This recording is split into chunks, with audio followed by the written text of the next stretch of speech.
সকালের টিফিনে কোনো ঝামেলা ছাড়াই তেল নয় জলের ছিটে দিয়ে ঝটপট করে তৈরি করে নাও এই দুর্দান্ত স্বাদের একটা হাই প্রোটিন রেসিপি। এই রেসিপিটি বাচ্চা থেকে বড় প্রত্যেকেরই ভীষণ ভালো লাগবে এবং খেতেও খুব সুস্বাদু হয়। তো এখানে সবার প্রথমে 1 কাপ সুজি নিয়ে নিলাম। 1 কাপ সুজি একটা মিক্সার গ্রাইন্ডারের জারে দিয়ে দিলাম। আর এরপরে 1/4 কাপ এখানে বেসন নিলাম। বেসনটাও মিক্সার গ্রাইন্ডারের জারে দিয়ে এবার এটাকে আমাদের 2-3 বার একটু ঘুরিয়ে নিতে হবে। আর এই মিক্সার গ্রাইন্ডারে ঘুরিয়ে নিয়ে এই যে পাউডার, এটা একটু বেশি করে তৈরি করে রাখলে এই রকম ধরনের রেসিপি কিংবা এইরকম ধরনের টিফিন ঝটপট করে নেওয়া যেতে পারে। তো এইখানে পাউডারটা তৈরি হয়ে গেছে এইভাবে। এবার যেটা হচ্ছে, এই পাউডারটা মধ্যে আমাদের কিছু জিনিস মেশাতে হবে, যেমন টক দই। 1/4 কাপ এখানে আমি টক দই দিলাম আর 1 টেবিল স্পুন এখানে নুন দিলাম। নুন দিয়ে এবার যেই কাপের মাপে সুজি মেপেছিলাম সেই কাপের মাপেই 1 কাপ জল দিয়ে দিলাম। এখানে চামচ দিয়ে একটু এটাকে মিশিয়ে নিলাম। এইভাবে মিশিয়ে নেবার পর এবার ঢাকনিটা লাগিয়ে 1-2 বার এটি ঘুরিয়ে নিতে হবে। তাহলে খুব সুন্দর একটা স্মুথ ব্যাটার তৈরি হয়ে যাবে। এবার এই ব্যাটারটা একটি বড় বাটির মধ্যে আমাদের ঢেলে নিতে হবে। কত সুন্দর একদম স্মুথ একটা ব্যাটার তৈরি হয়ে গেছে এখানে। এই ধরনের ব্যাটারটা তৈরি করেও ফ্রিজে 3-4 দিন রেখে দেওয়া যাবে। আর যখন এই টিফিন তৈরি করতে প্রয়োজন হবে তখনই এই ব্যাটারটা দিয়ে টিফিন তৈরি করা যাবে এবং এটা দিয়ে ইডলি, আপ্পে কিংবা উত্তাপাম, ধোসা সব কিছু বানানো যাবে, অথবা আজকের মতন রেসিপিটাও করতে পারবে।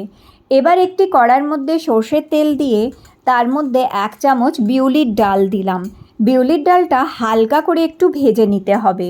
যখন বিউলির ডালটায় হালকা রং ধরে যাবে এখানে কিছু ছোলা দিয়ে দিলাম, ভাজা ছোলা। এখানে আমি 2 বড় চামচ মতন দিয়েছি। ভাজা ছোলাটা একটু নাড়াচাড়া করে এবার কিছু বাদাম দিয়ে দিলাম, মানে ওই চীনা বাদাম কিংবা পিনাটস দিয়ে দিলাম। এবার এটাকেও একটু নেড়ে চেড়ে নিয়ে ভালো করে এরপরে এখানে আমি দিয়ে দেবো একে একে কিছু জিনিস, যেমন কি 2টি টমেটো কাটা। এখানে মাঝারি সাইজের 2টি টমেটো কেটে নিয়েছি, সেটা আমি এখানে দিয়ে দিলাম। এরপরে স্বাদ মতন 1 চামচ নুন দিয়ে দিলাম। নুনটা দিয়ে ভালো করে মিশিয়ে নেবার পর এরপর এখানে অল্প একটু কাশ্মীরি লঙ্কার গুঁড়ো দিলাম। কাশ্মীরি লঙ্কার গুঁড়োর বদলে এখানে সবুজ লঙ্কা দেওয়া যেতে পারে, কাঁচা লঙ্কাও দেওয়া যেতে পারে। এবার আমি 1 চামচ সাম্বার মশলা দিচ্ছি। যদি সাম্বার মশলা না থাকে তাহলে 1 ছোট চামচ জিরে গুঁড়ো, 1 ছোট চামচ ধনে গুঁড়ো দিলেও হবে। আর এখানে এইটা দিয়ে ভালো করে নাড়িয়ে চাড়িয়ে নিয়ে এরপরে আমি 1 কাপ জল দিয়ে দিচ্ছি। এটায় 1 কাপ জল দিয়ে ভালো করে এটাকে মিশিয়ে নিচ্ছি। ভালো করে এরমভাবে এটাকে মিশিয়ে নেবার পর এবার আমি গ্যাসটা অফ করে দিয়ে এটাকে ঠান্ডা করে নিলাম। গ্যাসটা অফ করে ঠান্ডা করে নেওয়ার পর এটাকে আবার মিক্সার গ্রাইন্ডারে জারে দিয়ে এটাকে আমাদের বেটে নিতে হবে। তবে তার আগে সামান্য একটু চিনি দিচ্ছি, যাতে টমেটোর টকটা ব্যালেন্স হয়ে যাবে। চিনিটা অপশনাল, চিনির বদলে গুড়ও দেওয়া যেতে পারে। এবার 1 কাপ জল দিয়ে এটাকে বেটে এইরকম স্মুথ একটা পেস্ট তৈরি করে নিতে হবে। এবার কড়ার মধ্যে অল্প একটুখানি সর্ষের তেল দিয়ে তার মধ্যে একটি শুকনো লঙ্কা ফোড়ন দিলাম আর অল্প একটুখানি সর্ষে ফোড়ন দিয়ে দিয়েছি। ফোড়নটা যখন ভাজা হবে অল্প একটুখানি কারি পাতা এর মধ্যে ফোড়ন দিয়ে দিলাম। কারি পাতাটা ভাজা হয়ে গেলে এইভাবে তারপরে যে যে পেস্টটা তৈরি করে রেখেছিলাম বাদাম ছোলা দিয়ে, বিউলির ডাল দিয়ে, সেই পেস্টটা পুরোটাই এর মধ্যে দিয়ে দিলাম। এবার এটা ভালো করে নেড়ে চেড়ে নিয়ে এইভাবে ফোড়নের সাথে মিশিয়ে নিয়ে স্বাদ মতন অল্প একটু নুন দিলাম। এখানে নুনটা একটু মুখে দেখে নিতে হবে, কম বেশি স্বাদ অনুযায়ী দিতে হবে পরে।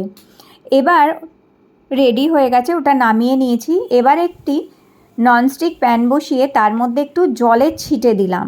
জলের ছিটে দিয়ে দেখে নিতে হবে যে প্যানটা গরম হয়েছে কি না। ফ্রাইং প্যানটা বেশ ভালো গরম হলে জলটা ইভ্যাপোরেট হয়ে মানে বাষ্প হয়ে উড়ে যাবে, তাতে বুঝতে হবে যে ফ্রাইং প্যানটা ভালো গরম হয়েছে। এবার ফ্রাইং প্যানের আঁচটা মিডিয়াম ফ্লেম করে দিতে হবে।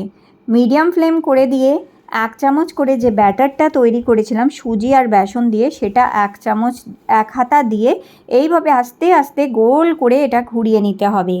এইভাবে গোল করে ঘুরিয়ে নিয়ে এটা যখন ধারে এরকম রং ধরে যাবে, এই যে এরকমভাবে ব্রাউন হয়ে গিয়ে রং ধরে যাবে, তখন এটাকে একটু উল্টে নিয়ে ওই অপর পিঠটাও একটুখানি সেঁকে নিতে হবে।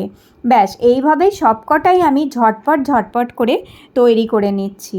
তো এটা করতে একেবারেই সময় লাগে না, মাত্র 2 মিনিটের মধ্যেই কিন্তু ঝটপট এইরকমভাবে নরম তুলতুলে এইরকম সুজি আর বেসনের ধোসা তৈরি হয়ে যাবে। এগুলো প্রথমে খেলে তো একটু থাকে, মুচমুচে থাকে, কিন্তু পরে একটু সফট হয়ে যায়, অসুবিধা নেই। সফটটাও খেতে কিন্তু ভীষণ ভালো লাগে আর খুব সুস্বাদু লাগে। আর ওই চাটনির সাথে গরম গরম এইটা সার্ভ করলে বাচ্চা থেকে বড় সবারই ভালো লাগবে, এবং টিফিনেও এটা দেয়া যেতে পারে, আর ঝটপট যখন ইচ্ছা তৈরি করে নেওয়া যেতে পারে এটা। তো চলো দেখে নিই কীভাবে। দেখো একদম নরম আর সফট রয়েছে এগুলো, আর এগুলো অনেকক্ষণ নরম আর সফট থাকে। তো এইরকম এই রেসিপি অবশ্যই টিফিনে করে দেখতে পারো। আজকের রেসিপিটি ভালো লেগে থাকলে লাইক দিও, চ্যানেলটি সাবস্ক্রাইব করে রেখো। আবার দেখাবে নতুন রেসিপি।